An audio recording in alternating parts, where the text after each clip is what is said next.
Hey there, St. Andrew's Youth Ministry. Jonathan here, checking in from my living room today. I hope you all are staying safe and smart out there, especially in this summer heat as things are getting more intense here in our neck of the woods. Um, this summer, I've been on vacation for a little bit, hopefully, even in the midst of the pandemic, and the fact that maybe we started summer a little early this year, depending on just how much work you did. When school switched over to online, I still hope that summer is a good change of pace and a season of rest. Um, in our city and our area, we still don't know what the next 6 weeks of life look like. I wish we did, but we still don't know what the next 6 weeks or so of life look like. What I do know is on August 7th, as long as everything goes according to plan, and as long as things don't get too crazy around here, we're going to be having an outdoor movie night. We'll be back together again outside in our parking lot at church on Friday, August 7th. That's all you need to know for now. Friday, August 7th, we're getting back together. Bring your own chair, bring your own snacks, bring a mask, stay distant, and we're going to watch a movie outside under the stars, under the trees of our parking lot. And I cannot wait to see you all and hang out with you again. It's going to be fantastic. So with that, let's continue our conversation on practicing the way. In practicing the way, we're talking about this week, practicing the way of service. Service. See, that's what we're going to talk about today, is the idea of service. See, I used to be a server. I used to be a waiter. When I was in high school, my first job was as a host, the person who would sit people at a restaurant. Then I got promoted up to server by the time I started college, and I loved it. I made decent money in college doing what I was doing in the state of California. It was fun. But I still think back to being a server, and the word server, it is implied that you are there to serve your guests, to serve your customers, and the better service you give them, the more tips they'll give you. Therefore, you make more money. So I was taught to be a server, to be of service for my own selfish gain, to make myself wealthier, to pay for college better, to pay for gas better, to be able to go surfing more, to be able to buy more toys, more books, pay for my tuition. Whatever it was, that is what service looked like. Excuse me. That is what service looked like. As I think about being a server, I think of some funny stories that happened along the way. One of my favorite stories was when I was a server, I would have to go man the cash register every now and again, and take customers' monies to pay for their meals. And there was this one lady that came up to me, and I still don't quite understand it. She was there with a friend, and her friend was getting super embarrassed. And I was there. I was maybe 18 at the time. And she got mad when I reached to grab her money and grab her check to pay for it. She got mad at me for grabbing her check and her money with my right hand. She flipped the lid on me, went bonkers, and started yelling at me because how dare I touch her money with my right hand? You're only supposed to touch her money with your left hand. And this woman wasn't like one of those senile, crazy ladies who lost her mind. She was pretty with it. And so her friend in front of me was absolutely just turning red, absolutely embarrassed.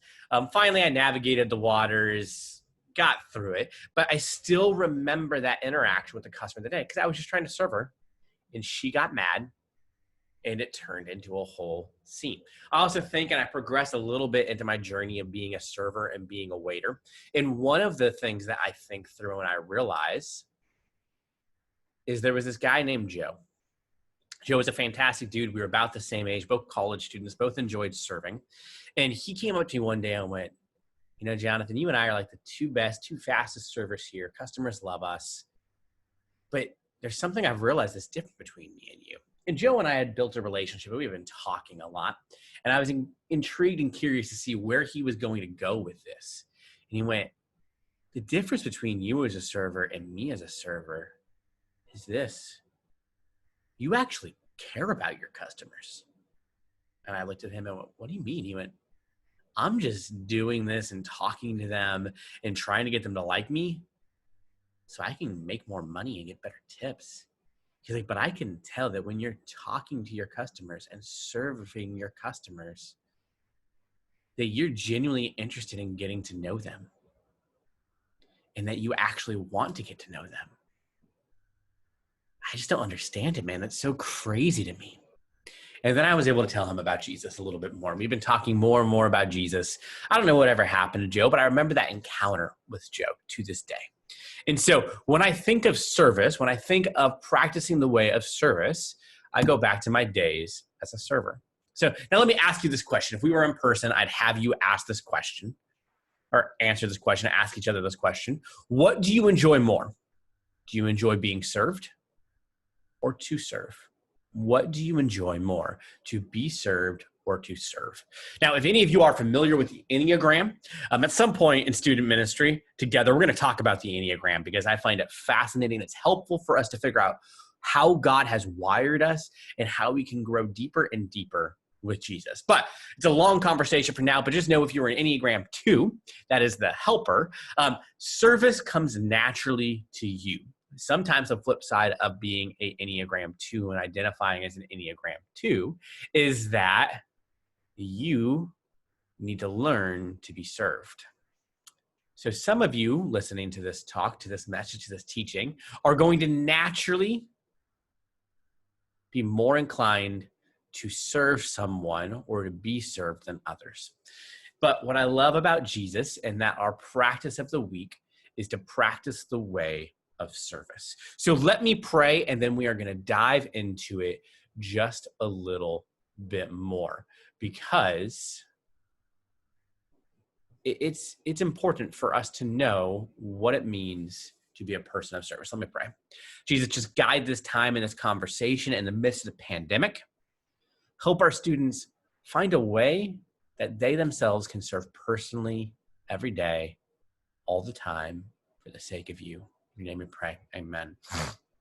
So, like I mentioned earlier, do you enjoy being served or to serve? There's a phrase that I love because it's kind of humorous, and it's the idea, it used to be said that it's good to be a king or queen because people would just do whatever you wanted because they didn't want to make the king or the queen angry. So as I think through this idea of service, it is our job to be people of service. And we'll define that more as we go. But I want the Bible to define this conversation a little bit for us. And so Matthew 22:37-39 says this: "You shall love the Lord your God with all your heart and with all your soul and with all your mind. This is the great and first commandment. And a second is like it. You shall love your neighbor as yourself." You shall love your neighbor as yourself. There's a lot we could talk about in this of what it means to love your neighbor as yourself, especially in the midst of a pandemic right now. But part of what loving your neighbor as yourself simply means is learning to be a person of service. Learn to be a person of service. Practice that spiritual habit. Practice this discipline of being a person of service. And yeah, right now it could mean wearing a mask even if you don't want to, just so you're being a person of service to those around you who you may possibly infect, so you don't infect them and the worst doesn't happen to that person because you chose to be of service and wear a mask. But that's just a tiny bit of what it looks like to be a person of service in the here and the now. I want to give us just some reasons for why. Why should we be people of service? So when we're people of service, we are giving ourselves to others in the service of Jesus. We aren't just a people of service like I was at a restaurant for the sake of money and finances and getting people to like me and making more tips. We are doing this for the sake of Jesus and pointing people to Jesus. We serve so that others might meet and encounter Jesus through us. See, we serve because we want to see our neighbors as real and important, and that loving them as ourself.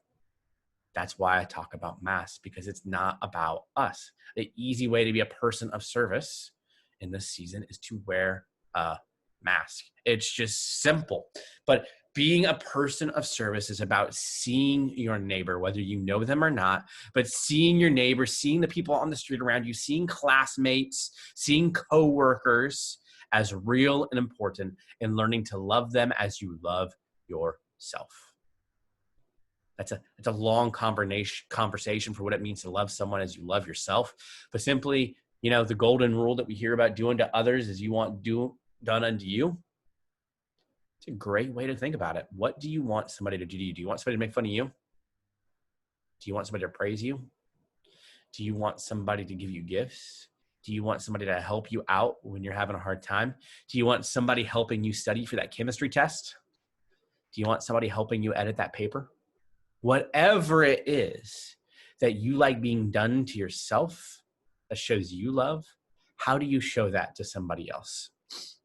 See, we need to learn how to love others well and sacrificially. Being someone who loves well and sacrificially means we do the hard thing. We do what we don't want to do for the sake of someone else. That is not about ourselves, that we put our desires, our hopes, our wants, our dreams down, and instead follow through for the sake of the other, for the neighbor, for our friend, for our coworker, for our bandmate, for our classmate, for our teammate, whatever it may look like. What do we do that's not about us? In a way, as a Christian, as a follower of Jesus, as someone who says yes to Jesus, being a person of service is about walking the talk. We say a lot of things. I say a lot of things. I get paid to say a lot of things. But it's about walking the talk. If we're not willing to serve others, if I'm not willing to serve Ellie, if I'm not willing to serve you, if I'm not willing to serve my neighbor, are we walking the talk? Are we practicing the way of Jesus? Or are we just saying that we believe in Jesus? Service is a way where we put our money where our mouth is. Service is also a way to root out injustice. Service is about seriously caring for widows, orphans, and the oppressed, those who can't necessarily help themselves. See, service is about reminding that when something interrupts us, maybe even like the coronavirus, that interruptions are opportunities to do good. See, service is about volunteering time, talents, and treasure for the good of others. It's about being free to leave your comfort zone and risk yourself in service. Leave your comfort zone. I firmly believe that God does some of his best work when we are out of our comfort zones. So we have a desire. Our desire through service is to reflect the helping, caring, and sharing the love of God in the world. See, the definition of service is that service is a way of offering resources, time, treasure, influence, and expertise for the care, protection, justice, and nurturing of others. Acts of service give hands to the second greatest commandment that we read earlier. Love your neighbor as yourself. Love your neighbor as yourself. Now, we read this earlier. I want to read it out of a different translation, a paraphrase translation, the Message, just because I want it to stick out to you. So Jesus said, love the Lord your God with all your passion, in prayer, and intelligence. Love God with all that you are, all that you've been created to be. This is the most important, the first on any list. But there is a second to set alongside it. Love others as well as you love yourself. Love others as well as you love yourself. These two commands are pegs. Everything in God's law and the prophets hangs from them. Everything from God, from Jesus, hangs on these two ideas.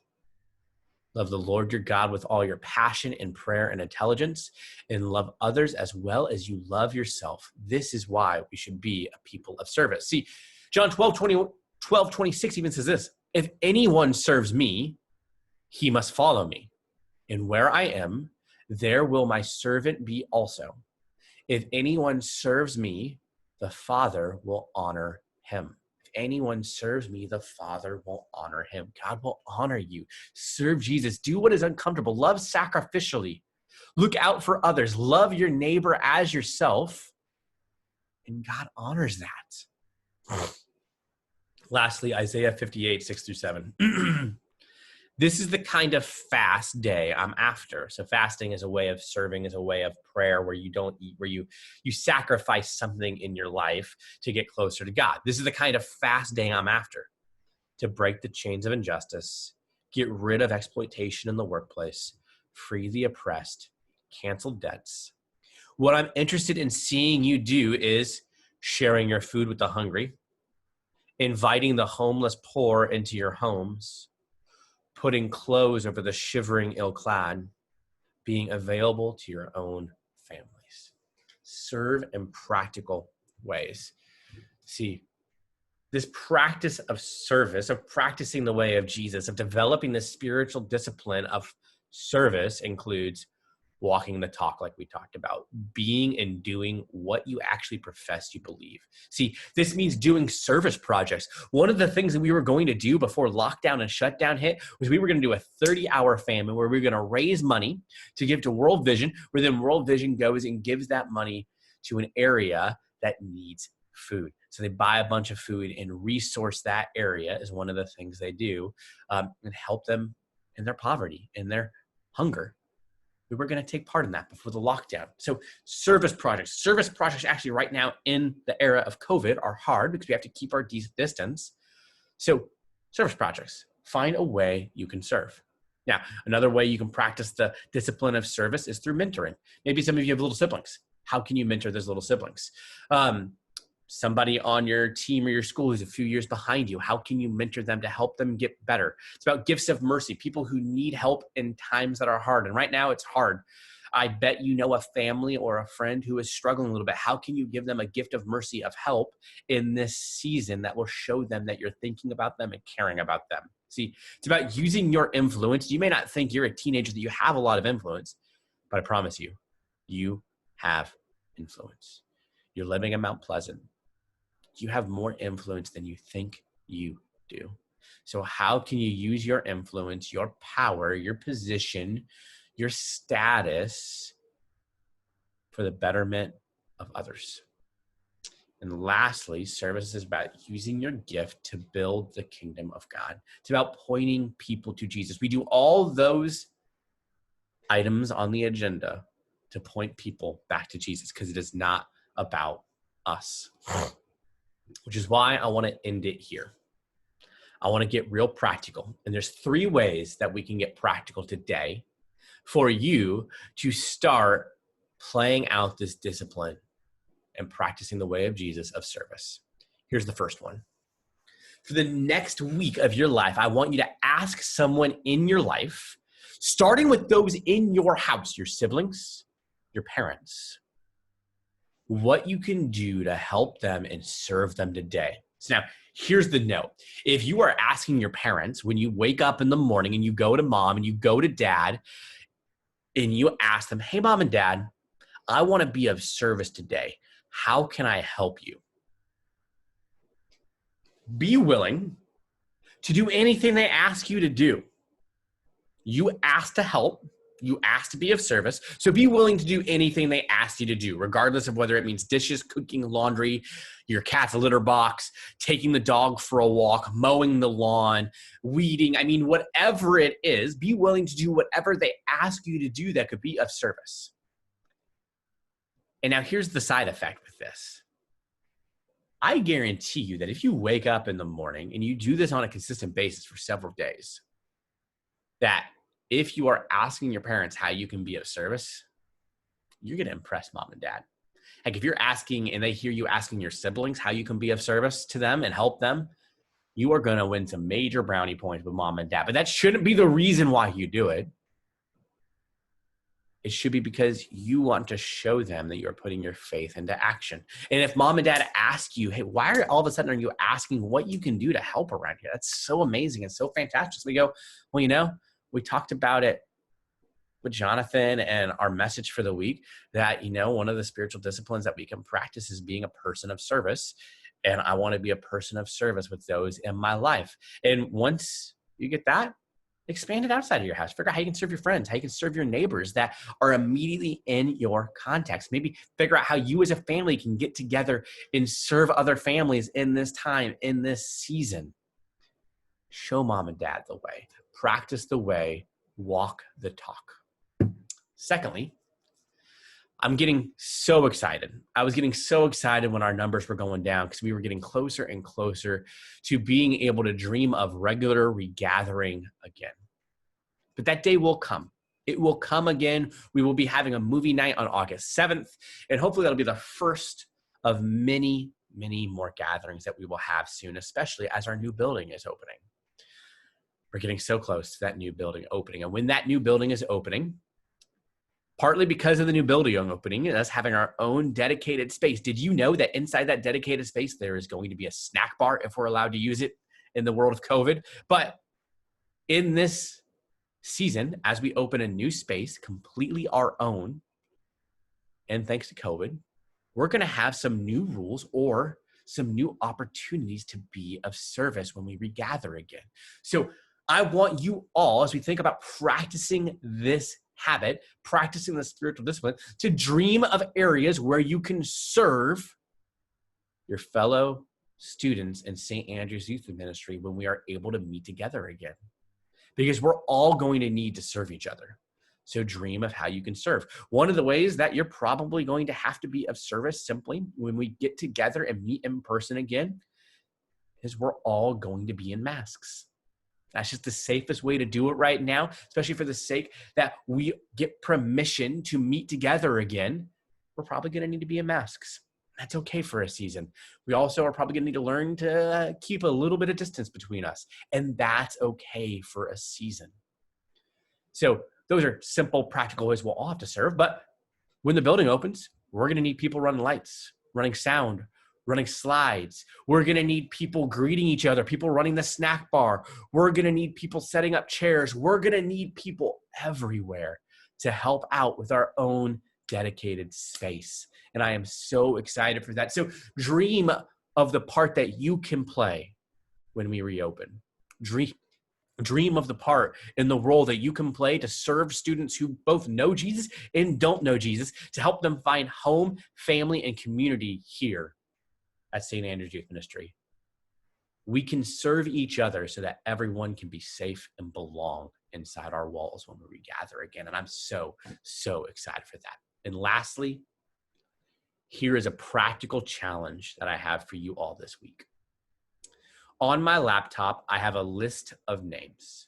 These list of names are senior citizens who go to our church, who unfortunately, due to the coronavirus pandemic, have no contact with the outside world right now, or very little contact with the outside world right now. One of our staff members, Susie Cook, her job, her role on staff is to hang out, shepherd, and serve this group of people. Some of them are in retirement homes and in places like that, where unfortunately COVID-19 just wreaks havoc if it goes inside those walls. And so a lot of these people haven't been able to see family members, and family members are around, their friends, whatever it might be in this season. And these members of our community are deeply, deeply longing for community. So as I was driving back from Minnesota one day on our vacation, inspiration hit me. And I thought to myself, how can we as students, as teenagers, fill this gap? How can we serve our community and serve those who are different than us? How can we serve our senior citizen community who has very little contact with the outside world right now in the midst of this all? And that's when it hit me. In this season, how awesome would it be if all of you took at least one person on this list, called them, texted them, wrote them a letter, were pen pals with them. And I have no idea what these senior citizens are going to reciprocate back to you. I have no idea. But what I can practically imagine is how awesome would it be is if our teenagers, our students here at St. Andrew's Youth Ministry were known as a people, as a community who went out of our way to encourage, support, and connect with those who are generations older than us, to show them that we care, we miss them, and we hope they are doing well. So next week, I am going to have more info for us. I'm going to send out an email to your parents. I'm going to blast it on social media. But please, please, please, we need you all to rally.